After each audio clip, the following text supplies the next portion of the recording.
인생은 매일 조금씩 더러워지고 사람은 매일 조금씩 지워집니다. 그러나 물 한 바가지, 손끝에 온기 하나면 우리는 다시 살아낼 수 있습니다. 지금 이야기를 시작합니다. 1980년대 전남 순천입니다. 시장 골목 안쪽 간판도 없는 작은 세탁소가 있었습니다. 20살 김선아는 그곳에서 세탁기를 돌렸습니다.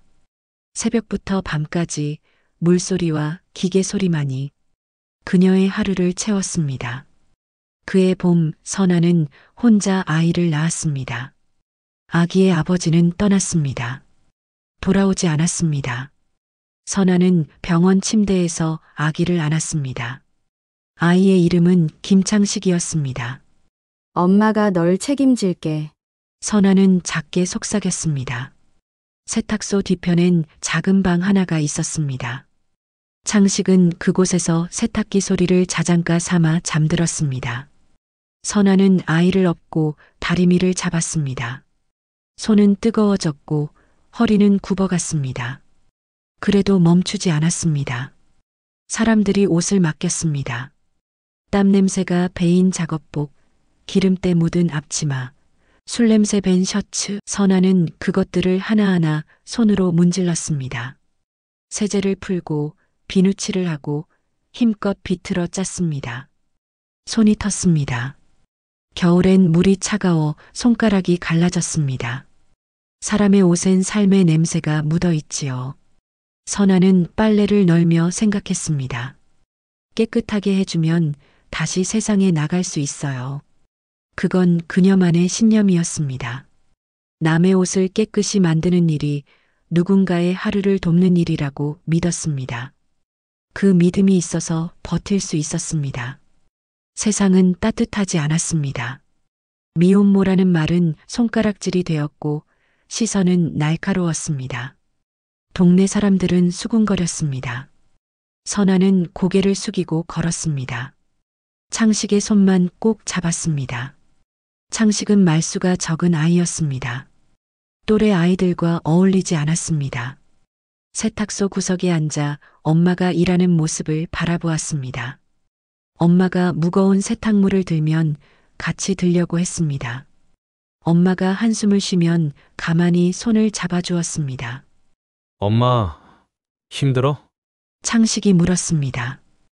괜찮아. 엄마는 내가 있어서 힘이 나. 선아는 웃으며 대답했습니다. 창식은 그 말을 기억했습니다.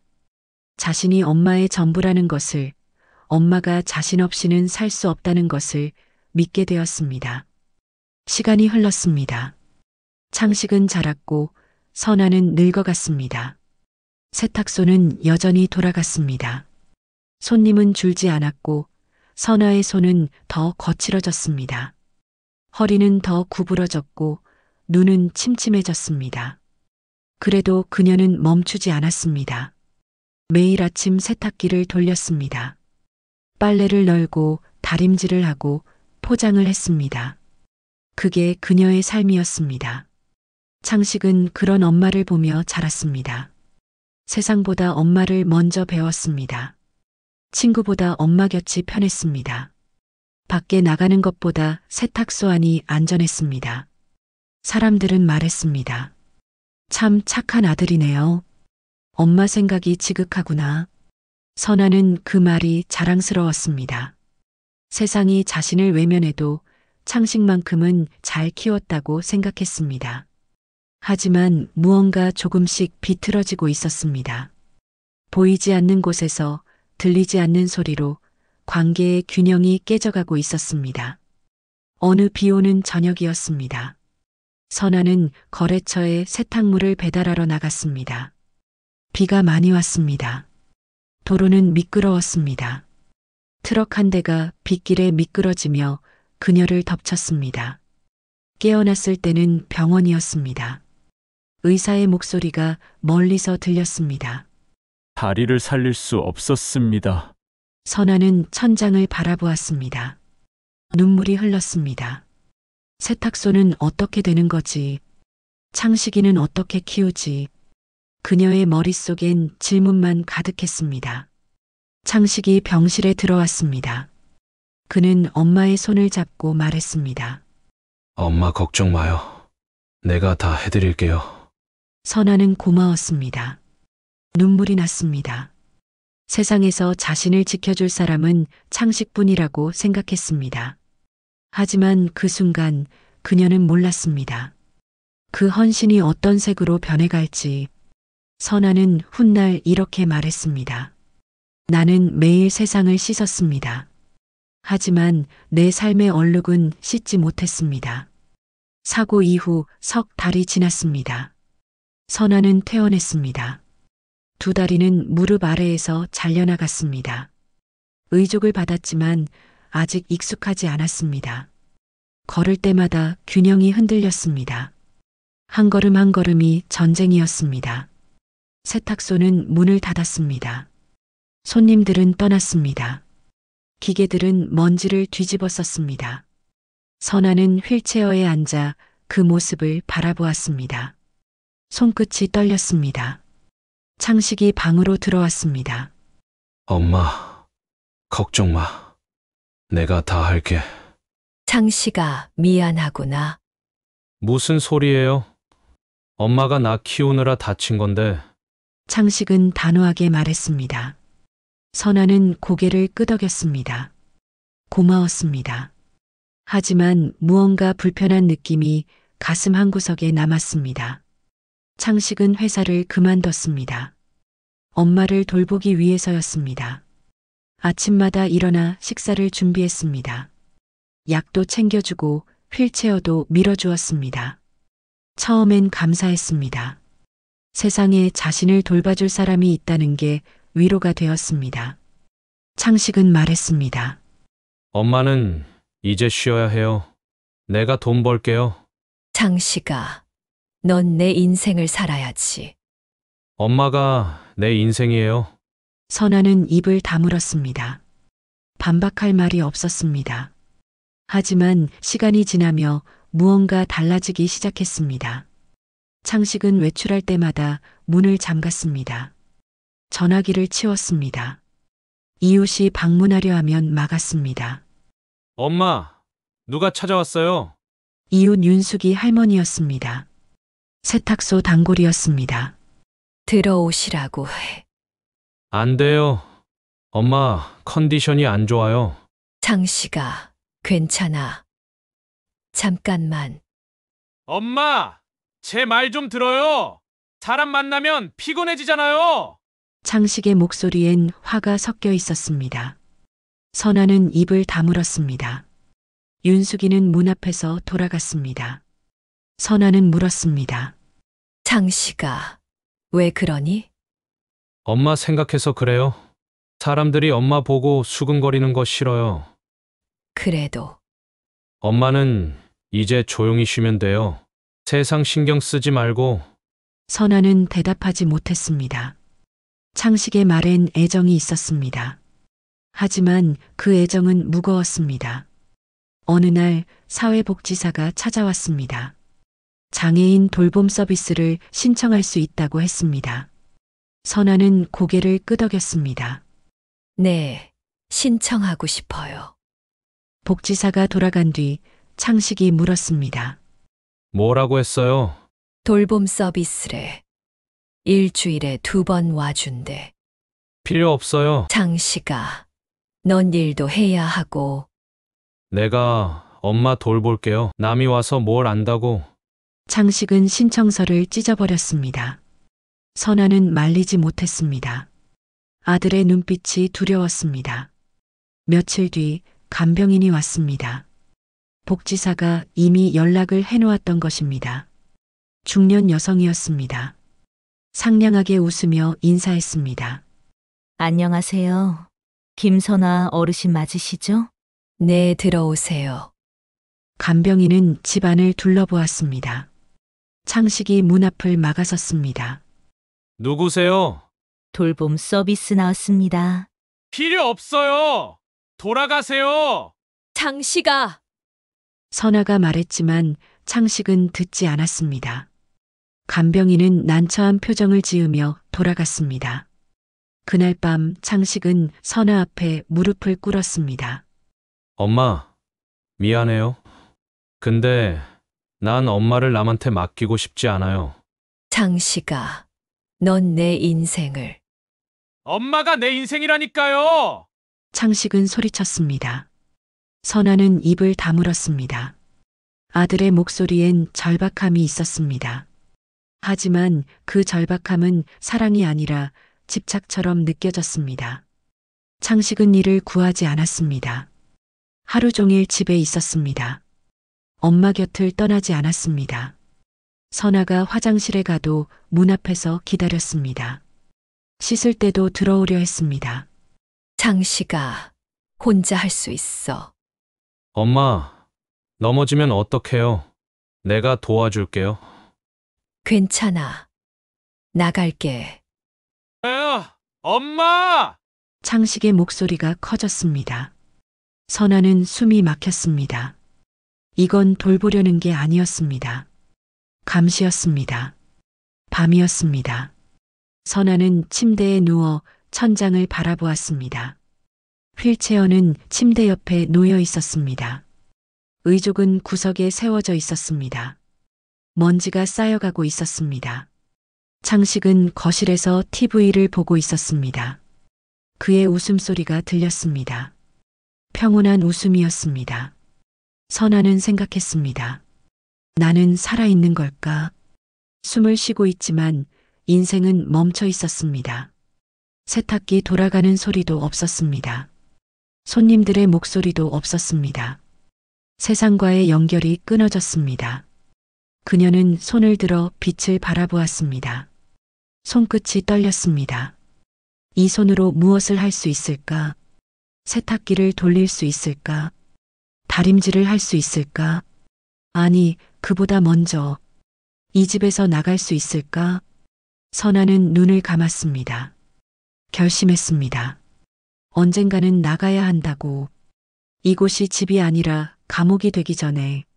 하지만 어떻게 두 다리도 없는데 아들은 문을 잠그는데 누가 도와줄까? 질문만 가득했습니다.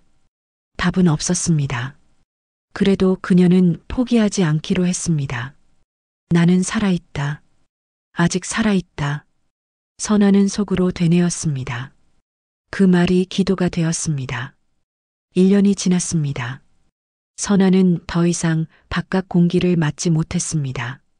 창문은 항상 닫혀 있었습니다. 커튼은 쳐져 있었습니다.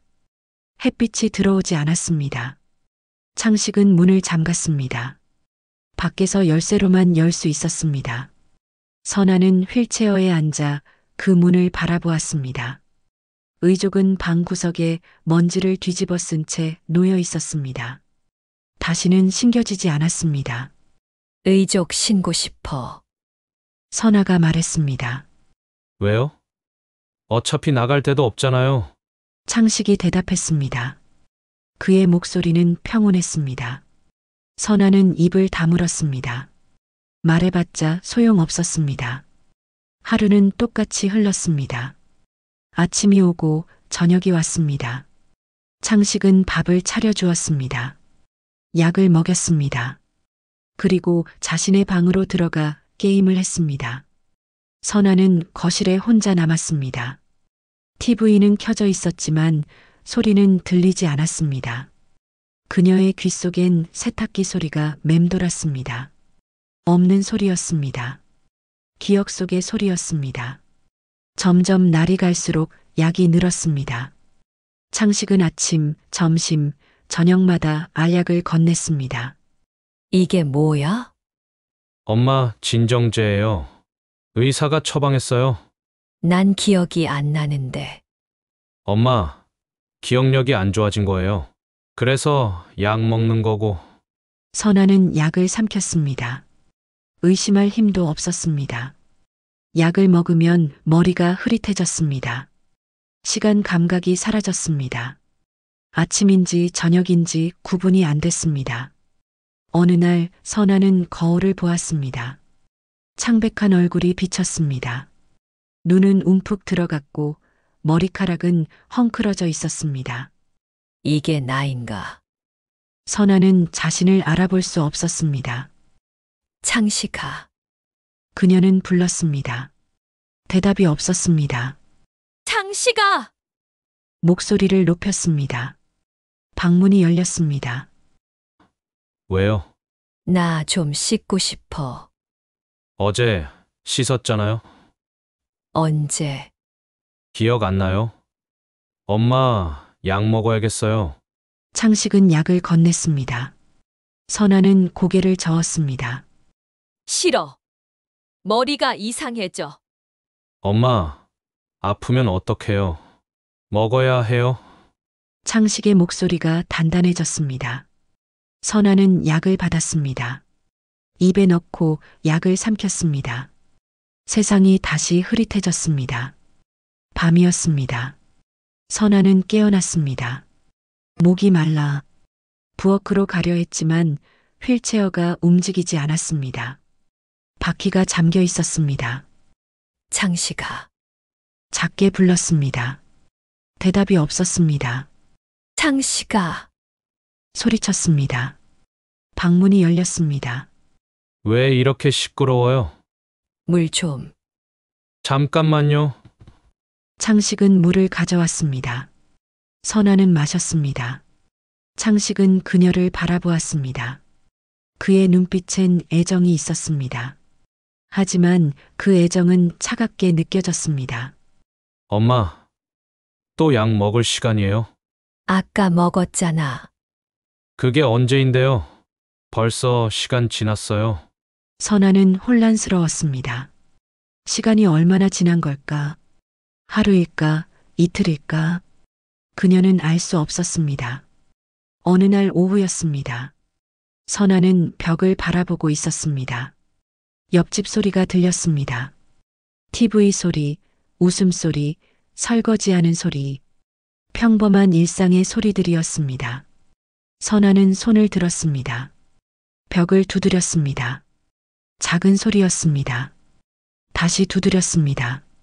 아무 반응이 없었습니다. 그녀는 주먹으로 벽을 쳤습니다. 한 번, 두 번, 세 번.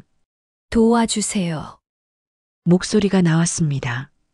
작았습니다. 떨렸습니다. 도와주세요. 조금 더 크게 외쳤습니다. 옆집 소리가 멈췄습니다. 잠시 정적이 흘렀습니다. 그리고 벽 너머에서 목소리가 들렸습니다. 거기 괜찮으세요? 이웃 박금자의 목소리였습니다. 선아는 울음이 터졌습니다. 도와주세요. 제발. 금자는 현관문을 두드렸습니다. 창식이 문을 열었습니다. 무슨 일이세요? 아니, 안에서 소리가 나서 아무 소리도 안 났는데요. 어머님 좀 볼 수 있을까요? 엄마는 지금 주무세요. 창식은 문을 닫으려 했습니다. 금자가 문틈을 막았습니다. 그 순간 금자는 보았습니다. 거실 구석 휠체어에 앉아 자신을 바라보는 선아의 눈빛을. 그 눈엔 공포가 있었습니다. 금자는 그 자리에서 전화를 꺼냈습니다. 112를 눌렀고 경찰이 왔고 문이 열렸습니다. 선아는 구급차에 실렸습니다. 병원으로 향했습니다. 구급차 창문 너머로 하늘이 보였습니다. 파란 하늘이었습니다. 구름이 흘러갔습니다. 선아는 처음으로 바람 냄새를 맡았습니다. 공포가 끝났습니다. 하지만 동시에 새로운 두려움이 시작되었습니다. 세상은 너무 넓고 밝았습니다. 그녀는 그 세상으로 다시 나가야 했습니다. 혼자서. 광주 외곽 작은 단층 집이 있었습니다.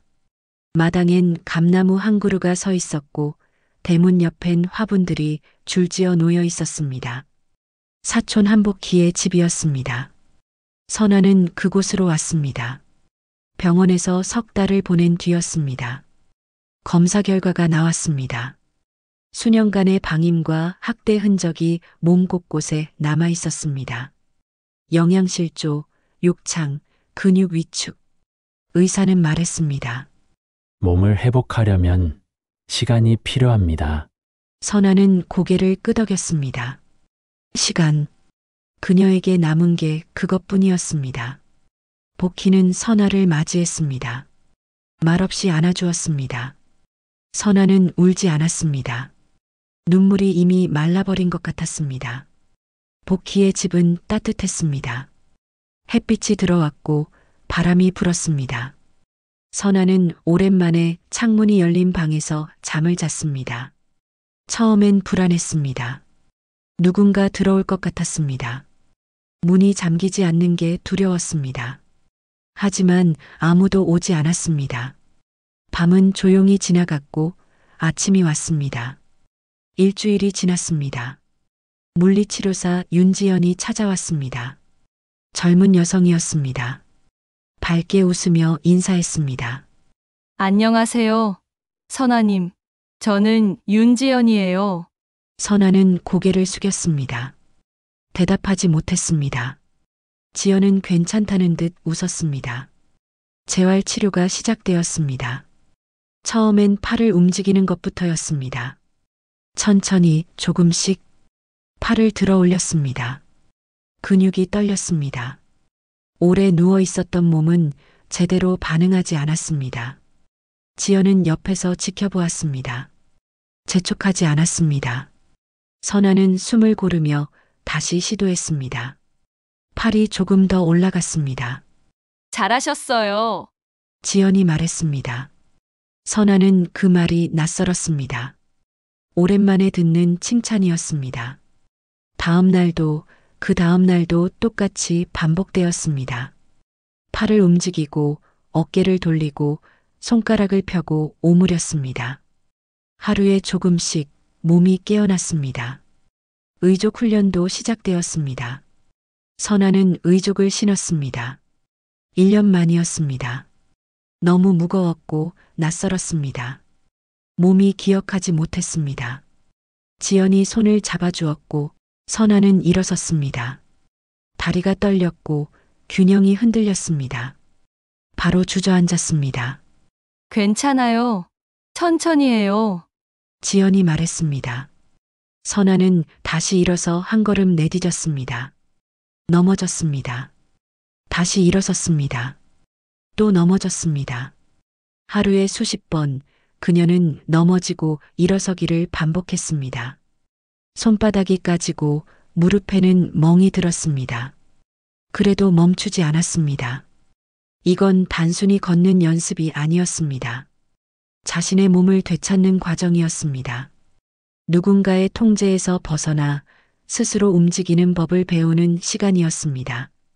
한 달이 지났습니다. 선아는 의족을 신고 방에서 거실까지 걸을 수 있게 되었습니다. 느렸고 불안했지만 혼자 걸었습니다. 복희는 그 모습을 보며 눈물을 닦았습니다. 선아는 아무 말도 하지 않았습니다. 그저 걸었습니다. 상담사 구준용도 찾아왔습니다. 중년 남성이었습니다. 조용한 목소리로 물었습니다. 요즘 어떠세요? 선아는 대답하지 않았습니다. 입이 열리지 않았습니다. 준용은 기다렸습니다. 한참 뒤 선아가 말했습니다. 제 잘못인가요? 준용은 고개를 저었습니다. 아니에요. 당신 잘못이 아닙니다. 그 말 한마디에 선아는 무너졌습니다. 눈물이 쏟아졌습니다. 말라버렸다고 생각했던 눈물이 끝없이 흘렀습니다. 수십 년 묶여있던 것들이 터져나왔습니다. 준용은 아무 말도 하지 않았습니다. 그저 휴지를 건네주었습니다. 선아는 울었습니다. 계절이 바뀌었습니다.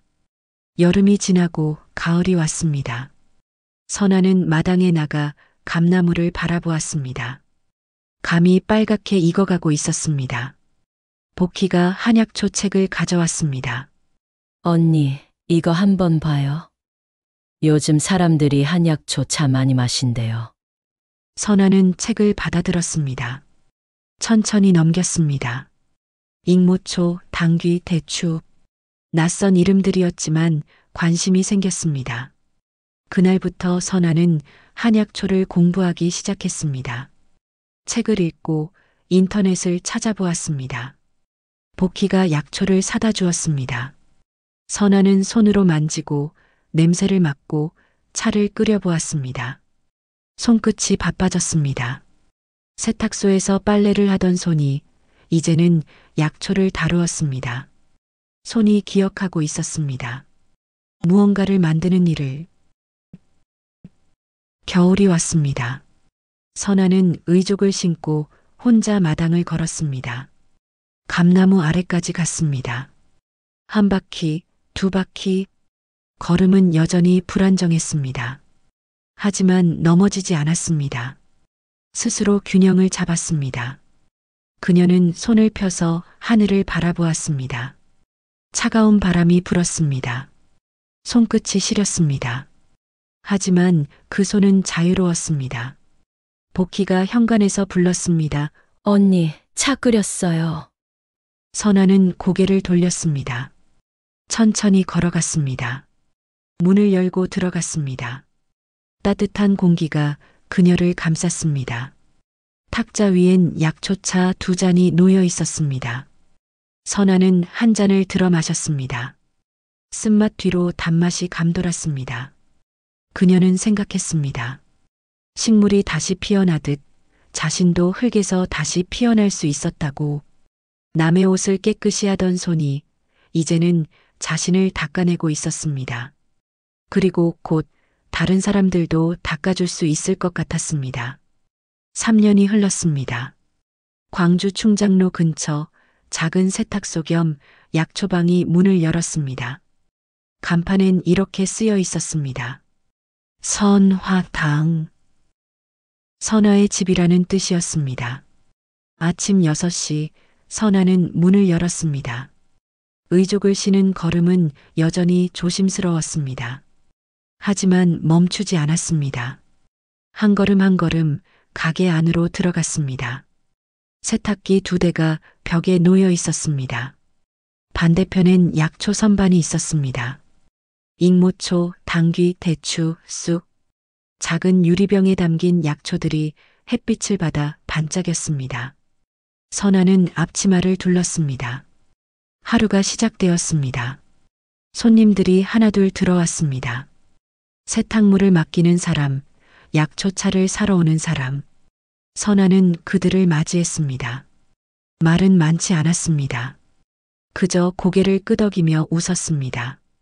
점심 무렵 교회 봉사팀 사람들이 찾아왔습니다. 선아는 일요일마다 예배에 참석했습니다. 처음엔 복희의 권유였습니다. 가기 싫었습니다. 사람들이 두려웠습니다. 하지만 복희가 손을 잡아주었습니다. 교회는 조용했습니다. 선아는 맨 뒤편에 앉았습니다. 찬송가를 부르지 않았습니다. 그저 앉아 있었습니다. 어느 날 목사가 설교했습니다. 하나님은 당신이 자신을 용서하길 기다리십니다. 그 말이 가슴에 남았습니다. 용서, 남을 용서하는 게 아니라 자신을 용서하는 것. 선아는 그날 밤 오래 생각했습니다. 자신을 용서한다는 게 무엇일까? 아들을 너무 사랑한 것, 그게 잘못이었을까? 2 다리를 잃은 것, 그게 벌이었을까? 아니었습니다. 그건 그녀의 잘못이 아니었습니다. 다만 불행이었습니다.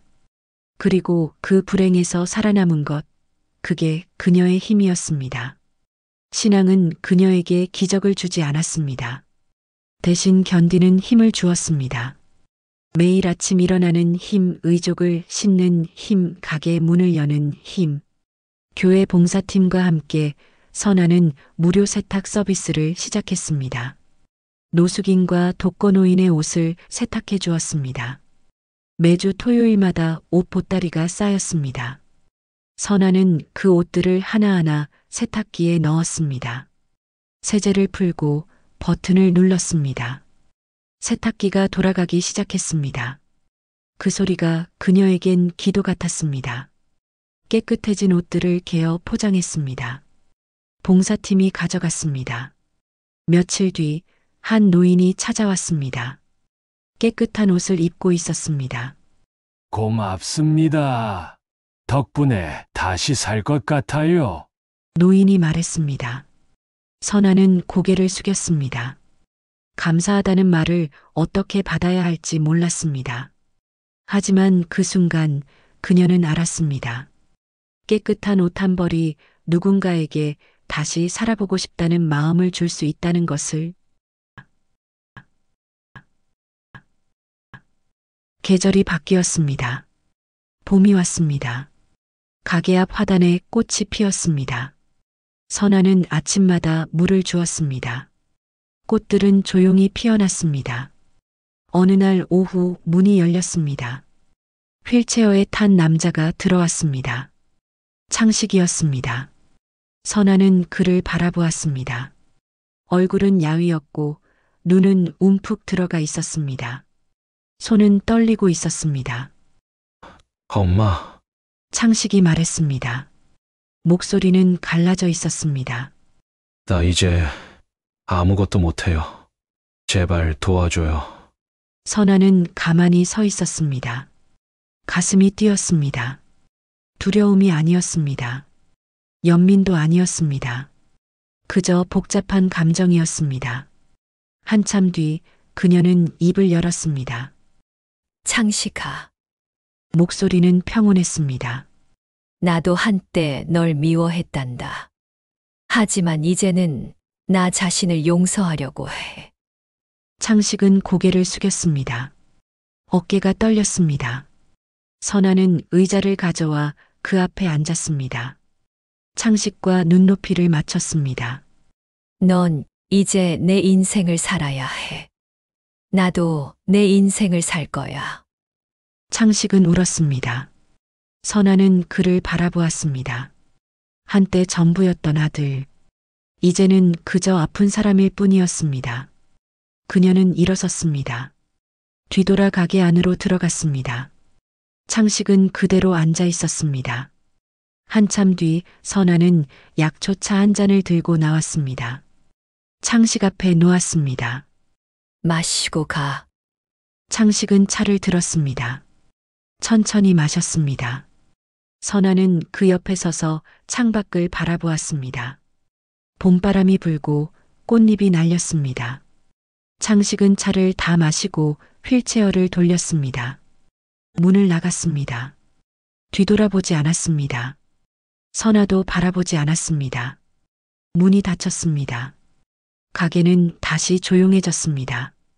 선아는 탁자 한쪽에 작은 팻말을 놓았습니다. 손글씨로 쓴 문구였습니다. 살아남은 자의 복수는 잘 사는 것이다. 그녀는 세탁기를 돌렸습니다. 물소리가 가게를 채웠습니다. 약초를 말려 차를 끓였고 손님을 맞이했습니다. 저녁이 되었고 선아는 문을 닫았습니다. 의족을 벗고 의자에 앉아 창밖을 바라보았습니다. 거리엔 사람들이 오갔습니다. 평범한 일상이었습니다. 그녀도 그 일상의 일부였습니다. 선아는 손을 펴서 바라보았습니다. 거칠었습니다. 하지만 그 손은 자유로웠습니다. 이제 그녀는 자신의 삶을 스스로 헹굴 줄 아는 여자였습니다. 물로가 아니라 용서로. 창문 사이로 봄 햇살이 스며들었습니다. 따뜻했습니다. 선아는 조용히 미소 지었습니다. 봄은 결국 다시 왔습니다. 상처는 사라지지 않습니다. 그러나 상처 위로 새살이 돋습니다. 그 새살이 살아있다는 증거라면 나는 이미 충분히 살아온 사람입니다. 구독과 좋아요 부탁드립니다. 다음 이야기에서 봐요. 감사합니다.